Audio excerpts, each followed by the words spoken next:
तुम्ही कमी खात आहात, चालतही आहात, योगाही करता, तरी सुद्धा पोट हे काही केलं कमी होत नाहीये का? आणि मग एकच प्रश्न मनामध्ये येतो, माझी बेली फॅट ही हार्मोन्समुळे आहे का? आजकाल सोशल मीडियावर प्रत्येक दुसरा माणूस म्हणतो, की हार्मोन्स बिघडले आहेत म्हणून वजन वाढलं. पण खरंच प्रत्येक वाढलेलं पोट हे हार्मोन्समुळेच असतं का? तर याचं उत्तर आहे नाही. काही लोकांमध्ये खरंच हार्मोनल कारणं असतात देखील. तर अनेकांमध्ये कारण असतं चुकीची जीवनशैली. आपल्या शरीरात चरबी साठवण्यावर अनेक गोष्टी परिणाम करत असतात. याचं जर सूत्र मांडायचं झालं तर fat gain is equal to calories plus lifestyle plus hormones plus genetics plus age plus sleep plus stress. यातील कोणता घटक जास्त प्रभाव टाकतो यावर चरबी कशी आणि कुठे साठेल हे ठरतं. जर आपण हे कारण चुकीचं ओळखलं तर उपाय देखील चुकीचा होतो. म्हणून आजच्या व्हिडिओमध्ये आपण वैज्ञानिक संशोधन, आधुनिक वैद्यक आणि आयुर्वेद या तिन्हींच्या आधारावर समजून घेणार आहोत बेली फॅट म्हणजे काय, लाईफस्टाईल बेली फॅट कसं ओळखायचं, म्हणजे जीवनशैलीतल्या बदलामुळे होणारं बेली फॅट हे कसं ओळखायचं, हार्मोनल बेली फॅट कसं ओळखायचं, कोणते हार्मोन्स पोट वाढवतात, स्वतःचं कारण कसं ओळखायचं आणि शेवटी योग आणि आयुर्वेदाच्या मदतीनं त्यावर काय करता येईल तेही पाहूयात. पण त्यासाठी हा व्हिडिओ शेवटपर्यंत नक्कीच पहा.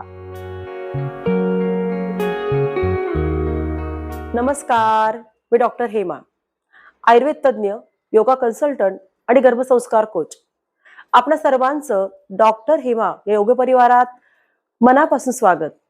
तर चला सुरुवात करूयात. तर सुरुवात करताना आपण बेली फॅट म्हणजे नेमकं काय आहे तर ते थोडं समजून घेऊयात. तर आपल्या शरीरावर दिसणारी प्रत्येक चरबी ही सारखी नसते. आपल्या पोटावर मुख्यतः दोन प्रकारची चरबी असते. एक म्हणजे सबक्युटेनस फॅट, ही त्वचेखाली असते, हाताने पकडता येते, दिसायला त्रासदायक वाटते, पण तुलनेनं कमी धोकादायक असते. आता नंबर 2, तो म्हणजे व्हिजरल फॅट. तर ही चरबी आतमध्ये असते. यकृत, स्वादुपिंड, आतडी अशा अवयवांच्या भोवती ही साठते. ही बाहेरून नेहमी दिसत नाही, पण हीच सर्वात धोकादायक असते. कारण ही insulin resistance, diabetes, fatty liver, हृदयरोग आणि उच्च रक्तदाबाचा धोका वाढवते. म्हणून प्रश्न फक्त वजनाचा नाही, तर चरबी कुठे साठली आहे याचाही आहे. आता आपल्या चुकीच्या जीवनशैलीमुळे आपल्या शरीरामध्ये कोणत्या प्रकारची 7 लक्षणं दिसतात ते आपण पाहूयात. तर पहिलं म्हणजे की दिवसभर बसून काम करणं, शरीराची हालचाल कमी करणं, त्याच्यामुळे कॅलरीज कमी खर्च होतात. दुसरं म्हणजे वारंवार गोड पदार्थ खाण्याची इच्छा होणं, सॉफ्ट ड्रिंक्स, बेकरीचे पदार्थ, process food, late night snacks खाणं. आता तिसरं म्हणजे रात्री उशिरापर्यंत जागरण करणं. कारण रात्री झोप कमी झाली तर भूक वाढवणारे हार्मोन्स आपल्या शरीरामध्ये बदलतात. चौथं म्हणजे व्यायामाचा अभाव. आठवड्यातून फक्त 1 दिवस चालून उपयोग नाही. सातत्य हे खूप महत्वाचं आहे. 5वं, वीकेंडला जास्त प्रमाणामध्ये खाणं. म्हणजे आठवडाभर डाएट आणि वीकेंडला पार्टी करणं. तर आजकाल हा खूप ट्रेंड चालू आहे. 6वं म्हणजे वजन संपूर्ण शरीरावर वाढणं. म्हणजे फक्त पोट नाही तर हात, पाय, चेहरा सगळीकडे चरबी जमा होणं. आणि 7वं म्हणजे की लाईफस्टाईल बदलल्यावर वजन कमी व्हायला सुरुवात होणं. तर diet, walking, strength training, yoga यांचा फायदा या जीवनशैलीतल्या बदलामुळे निर्माण होणाऱ्या लक्षणांमध्ये आपल्याला दिसू शकतो. आता महत्वाचा मुद्दा तो म्हणजे हार्मोन्समुळे वाढलेलं पोट. तर लक्षात ठेवा की यासाठी आपल्याला डॉक्टरांचा सल्ला घेणं कधी कधी आवश्यक असू शकतो. पण काही संकेत यामध्ये देखील आपल्याला मिळतात. त्यातलं पहिलं म्हणजे की अचानक वजन वाढणं. म्हणजे आहार तोच असतो पण तरी देखील वजन वाढायला सुरुवात होते. नंबर 2 म्हणजे फक्त पोटाभोवती चरबी, हात पाय हे बारीक असतात पण कंबर वाढायला लागते. नंबर 3 म्हणजे सतत थकवा, पुरेशी झोप असूनही सतत थकल्यासारखं वाटणं. नंबर 4 म्हणजे केस गळणे, त्वचा कोरडी होणे, थंडी जास्त प्रमाणामध्ये वाजणे. तर हे हायपोथायरॉइडिझम मध्ये दिसू शकतं. नंबर 5 म्हणजे महिलांमध्ये अनियमित मासिक पाळी, पीसीओएस, मेनोपॉज, चेहऱ्यावर केस येणे. तर नंबर 6 म्हणजे पुरुषांमध्ये मसल कमी होणं, सेक्स ड्राईव्ह कमी होणं, नंबर 7 म्हणजे योग्य डाएट आणि एक्सरसाइज करूनही वजन कमी न होणं. तर अशा संकेत जर आपल्या शरीराला मिळत असतील तर इथे हार्मोनल तपासणी आवश्यक ठरू शकते. आता हे सगळं आपल्या शरीरात बेली फॅट साठण्यामध्ये किंवा पोटावर चरबी साठण्यामध्ये नेमके कोणते हार्मोन जबाबदार असतात तर हे आपण थोडक्यात पाहूयात. तर यामागचं थोडंसं विज्ञान आपण समजून घेऊयात. तर यातला पहिला हार्मोन आहे इन्सुलिन.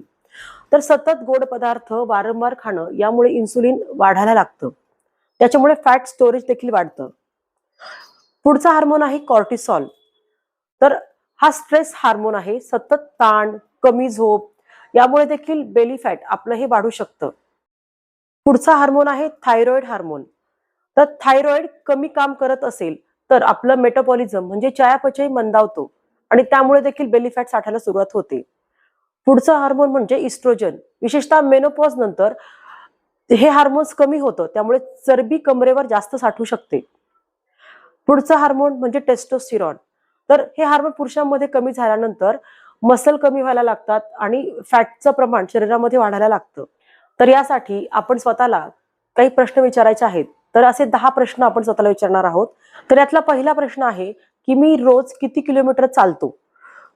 दुसरा प्रश्न आहे की माझी झोप किती होते? तिसरा प्रश्न आहे की स्ट्रेस किती प्रमाणामध्ये घेणं असतं? चौथा म्हणजे शुगरचं प्रमाण किती आहे? पाचवा पिरियड्स रेग्युलर आहेत का?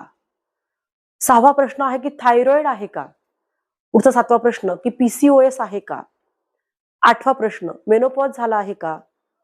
नववा प्रश्न वजन अचानक वाढलं आहे का? आणि पुढचा 10वा प्रश्न डाएट करूनही काही फरक पडत नाही आहे का? जर यातील अनेक उत्तरं हो असतील तर डॉक्टरांचा सल्ला घेऊन तपासणी करणं योग्य ठरेल. तर यातील चांगली गोष्ट म्हणजे लाईफस्टाईल असो किंवा हार्मोनल समस्या असो, दोन्हीमध्ये योग खूप उपयुक्त ठरू शकतो. कारण योग फक्त कॅलरीज जाळत नाही, तर तो स्ट्रेस म्हणजे आपल्याला वारंवार येणारा ताण कमी करण्यासाठी देखील मदत करतो. आपली झोप सुधारतो, इन्सुलिन सेन्सिटिव्हिटी सुधारायला देखील मदत करतो आणि शरीराला पुन्हा संतुलनाकडे घेऊन जातो. या सगळ्यासोबतच योग्य आहार, पुरेशी झोप, स्ट्रेंथ ट्रेनिंग, दररोज चालणं, वॉकिंग, प्राणायाम करणं, ध्यान करणं हे सगळं तितकंच महत्वाचं आहे. तर आजचा सगळ्यात महत्वाचा मुद्दा म्हणजे की प्रत्येक वाढलेलं पोट हे हार्मोन्समुळे नसतं आणि प्रत्येक हार्मोनल समस्या फक्त डाएट करूनही सुधारत नाही. म्हणून आधी कारण समजून घ्या, मग योग्य उपाय निवडा. कारण योग्य निदान हेच योग्य उपचाराचं पहिलं पाऊल आहे. हा व्हिडिओ तुम्हाला उपयुक्त वाटला असेल तर नक्कीच व्हिडिओला लाईक करा. तसेच या व्हिडिओच्या माध्यमातून इतरांची मदत व्हावी असं जर आपल्याला वाटत असेल तर हा व्हिडिओ आपण शेअर देखील करू शकता. आणि हो, आपण अजूनही या चॅनलला सबस्क्राईब केलं नसेल तर चॅनलला सबस्क्राईब करा. तसेच हार्मोन संतुलित ठेवण्यासाठी कोणती योगासने आणि प्राणायाम सर्वात प्रभावी आहेत या विषयावर जर आपल्याला जाणून घ्यायचं असेल तर कमेंटमध्ये येस म्हणून टाईप करा. आपण आपला अमूल्य वेळ देऊन हा व्हिडिओ पूर्ण पाहिल्याबद्दल आपल्या सर्वांचेच मनापासून खूप खूप आभार. पुन्हा भेटूयात अशाच एका नवीन आणि आरोग्यपूर्ण व्हिडिओ सोबत. तोपर्यंत आपल्या जीवनशैलीमध्ये योग्य ते बदल करा आणि स्वस्थ रहा. धन्यवाद.